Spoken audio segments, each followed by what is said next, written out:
Welcome to America, the land of the free, where dreams become reality. What would you like to have? Sir, one green card, please. Of course.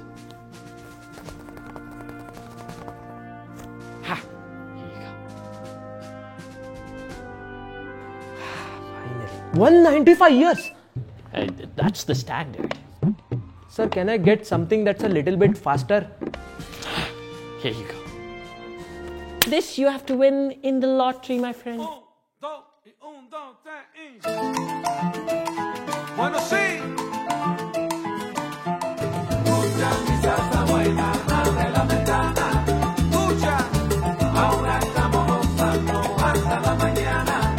Lottery, okay sir, my luck is very great. I have won 10 lotteries back in my home, so I will get it 100% surety. Oh, amazing. So if you win, you can start working from tomorrow. But bimar mat padna. Why sir, what's the problem in that? Let me show you. Come.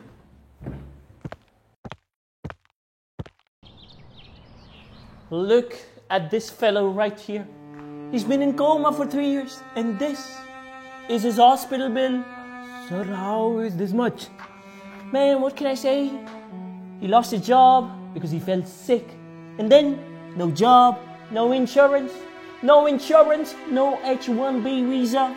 So to top it all off, he's now living here illegally. Welcome to America. America, fuck yeah! Entrepreneurship is gambling. These were the words of my dad back when I started my first business. So, you see, my dad is from the army, and growing up, all he wanted for me and my sister was a safe and secure career.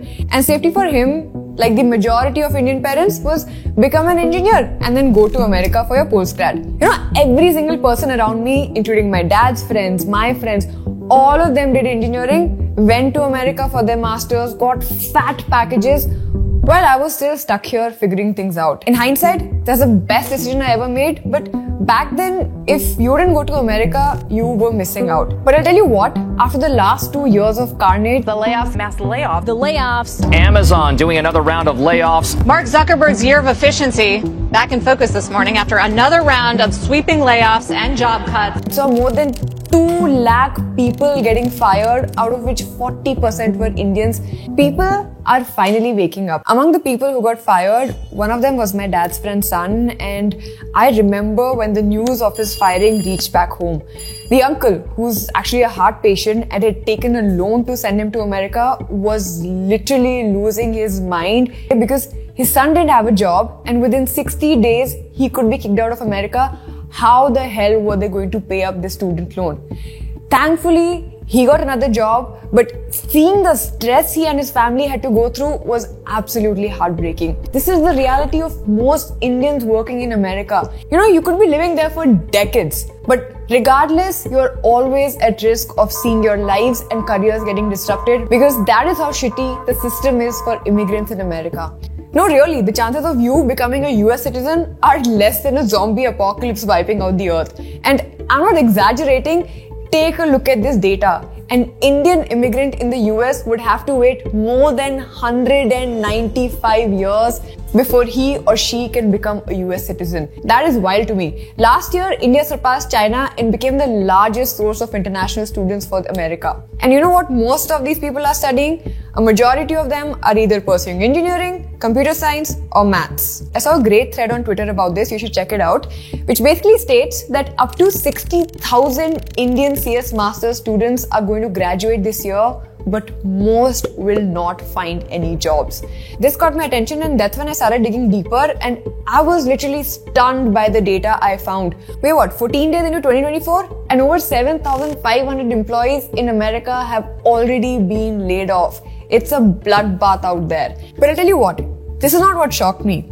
It was the whole scam that's going around the work visa in America. That is what stunned me. And I'm worried for all the Indians who are there right now. How exactly are all these Indians who are on H-1B visas going to survive this? Question is, can they even survive when the whole American system is gamed to screw them over? I'm not lying, it's the most ridiculous system I've come across, and I want to show you everything I learned. But before I get to it, let me tell you a story to explain where all of it started. Now back in the 90s, the internet had started becoming the next hot big thing in America and the world. So a lot of smart people and aspiring people launched their new age internet businesses, which created a demand for digital services and led to the creation of the .com era. You all have heard this story countless times, so I will not bore you. But what happened as a result of this was that America started outsourcing a lot of work to us, which led to a boom in our IT industry and helped us become the largest IT exporter in the world. Now this caught the eye of America. You see, even after outsourcing work, the US lacked highly skilled engineers and programmers. They noticed that, wait, Indians are really good at it, so let's start hiring more Indians.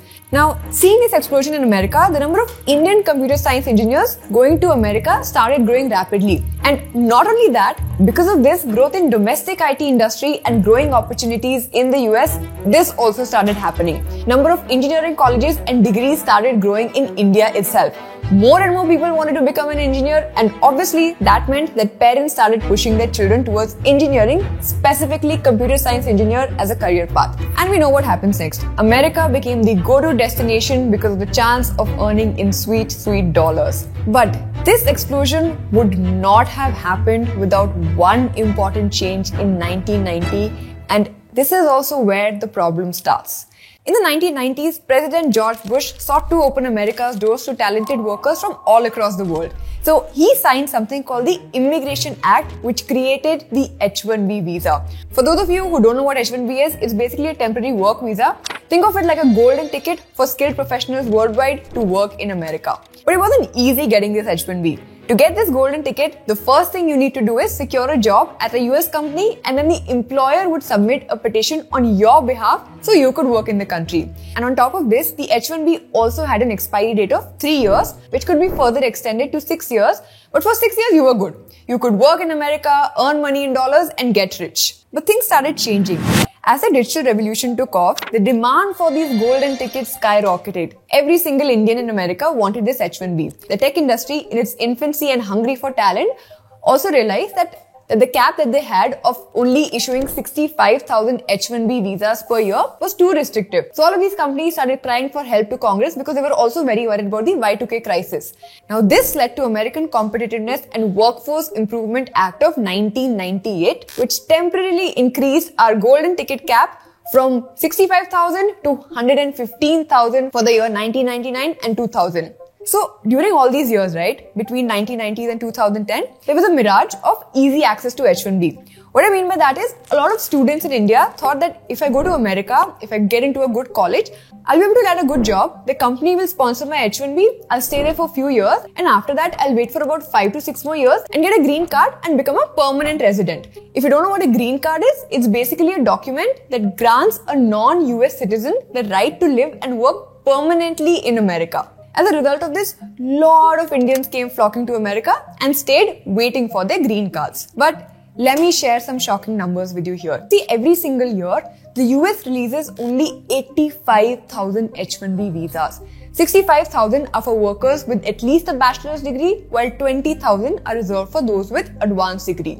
And guess how many people are applying for this H-1B? Last year, there were 780,884 applications for H-1B, with only 85,000 to be given out. Now, this number is a little bit inflated because it had a lot of people submitting multiple applications to increase their chances of visa, which is, by the way, a whole another scam that we have touched upon later in this video. But regardless of that, look at the numbers. The US Immigration Services would have rejected over 70% of H-1B registrations for this year, which sucks.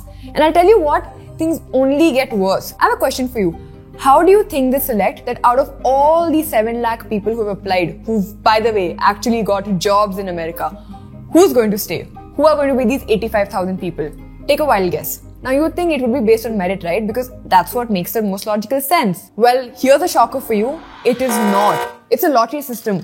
No, literally, you can work hard, get the best grades, go to the best colleges, get a job at a really great company, and also generate a lot of revenue for them. But none of this would matter because it's all based on a lottery. If your name doesn't get picked in the lottery, you have to leave the country. I have literally had so many friends working at the biggest companies, they went to the best colleges and performing really well at the company, but their name did not get picked in this lottery, so they had to come back. They didn't have a choice. That is so shitty. And you would think that it would get better from here, but it only gets more complex. See, okay, first and foremost, it's already tough to find an employer who will be willing to sponsor you or apply for your H-1B visa because it's an additional expense and headache for the company. So if they can find somebody for whom they don't have to do this, they'll obviously pick that candidate. Think about the situation in this job market where cost cutting is going on in every single company. Why would they want to incur all these expenses? Take a look at these numbers. This is how much it can cost a company to file an H-1B petition. And these numbers are only increasing in 2024, by the way. And then on top of this, because everybody wants this H-1B visa, there's a whole scam going on where people are submitting multiple applications to increase their chances of winning the lottery. Last year, there were so many H-1B consultancies who were reported to be involved in scams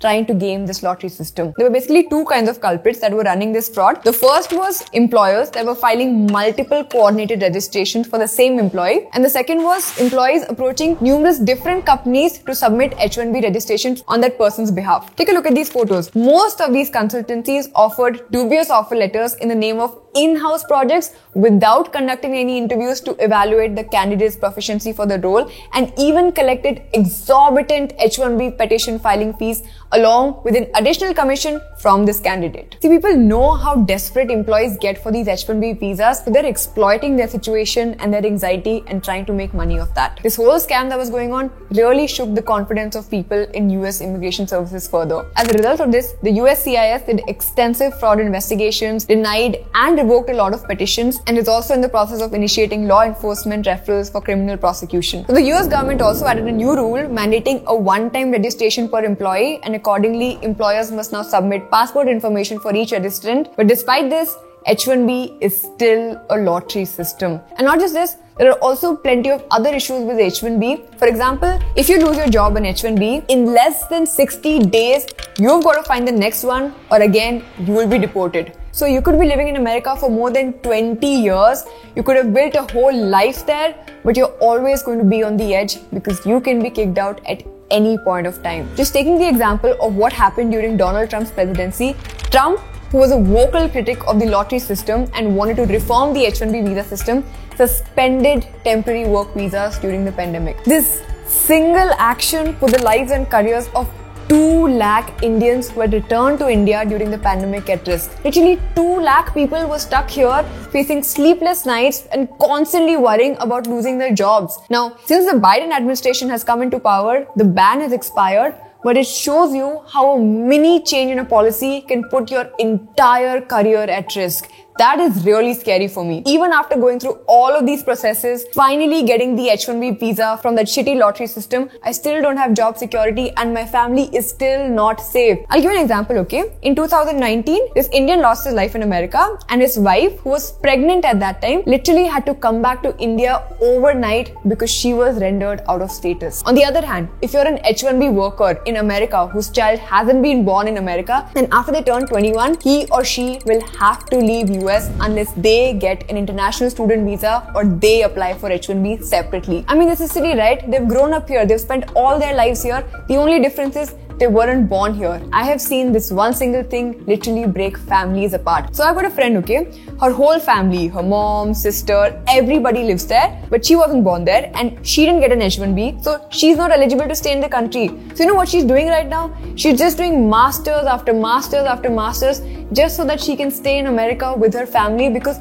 she has nowhere else to go. And even if you guys contest every single thing I'm saying that, oh, the quality of life in America is so great, that's why I really want to go to America, the opportunities are crazy. You do realize that no matter how good the quality of life seems there, the reality is that you will never qualify for any kind of social security and health benefits. Did you know that 66.5% of all household bankruptcies were tied to medical issues and bills? No matter what lifestyle you have, you are going to face health issues at some stage. So how are you going to survive that without any health benefits? Because you're always going to stay in immigrant status due to backlog for Indians, which basically means that you will always have to depend on your employer to provide health insurance. And I'll tell you what, even the most simple healthcare costs that we take for granted here are astronomical in America. Almost nobody can afford to pay them out of pocket. And I'm not just saying this for the sake of it. Reddit is filled with stories like these. See, a lot of folks are optimistic and hope that the system will change because they think that the US will recognize the contribution of Indian immigrants to their economy. Because by the way, if you didn't know, Indians have founded a majority of US-based unicorns and Indian CEOs are running some of the biggest companies in America. But here is some harsh reality for you. The US government is not going to fix shit. It's been decades and they haven't changed anything. Congress is not going to act. They will not stop issuing unlimited student visas.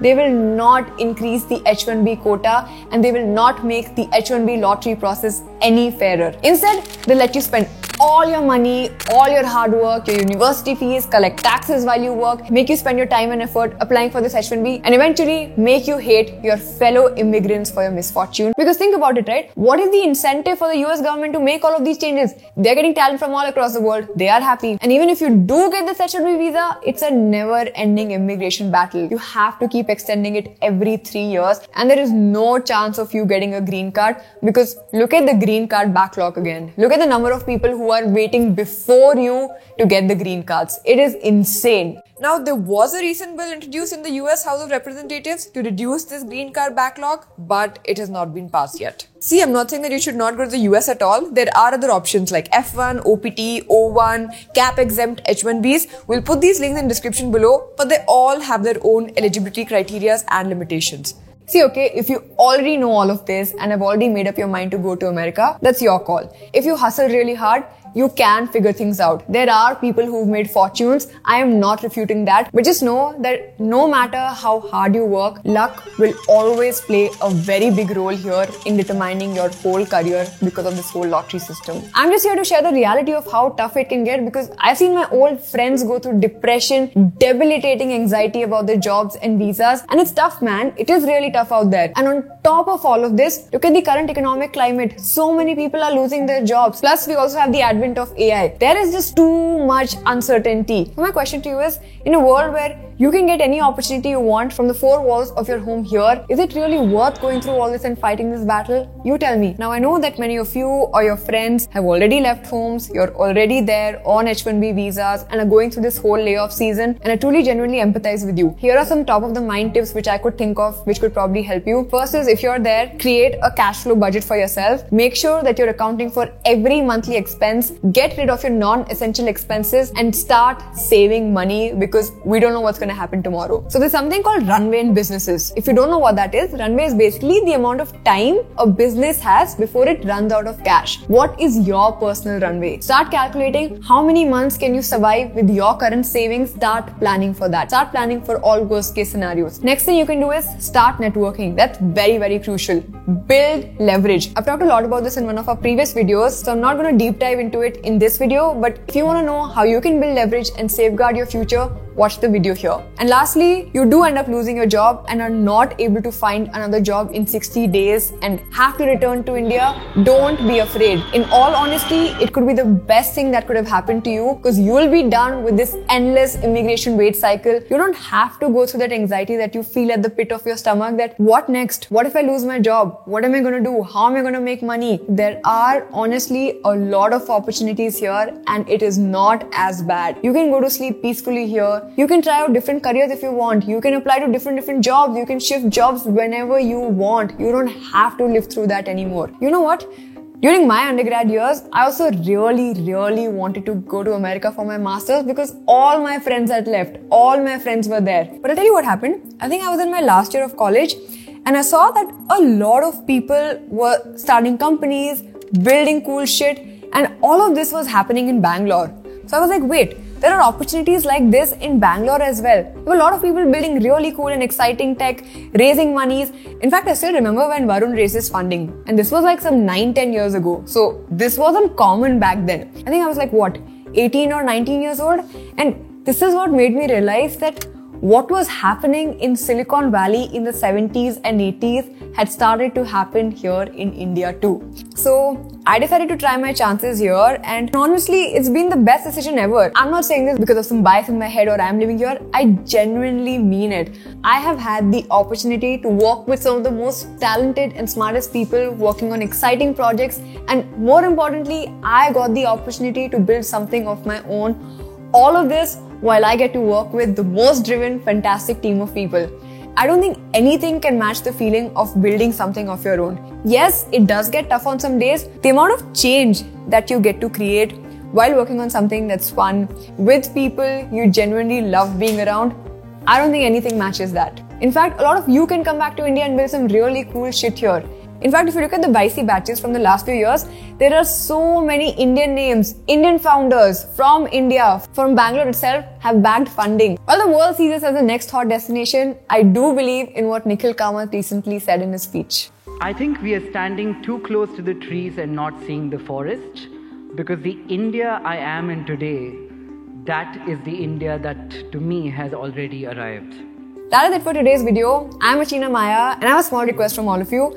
If you're somebody who's living in America and has gone through this whole process, please do share your story in the comments, both the wins and the struggles, how you tackled it all, because your one comment could be very valuable for somebody watching this video and taking a decision to go to America. Lastly, don't forget to hit the subscribe button for more videos from AVTV like this.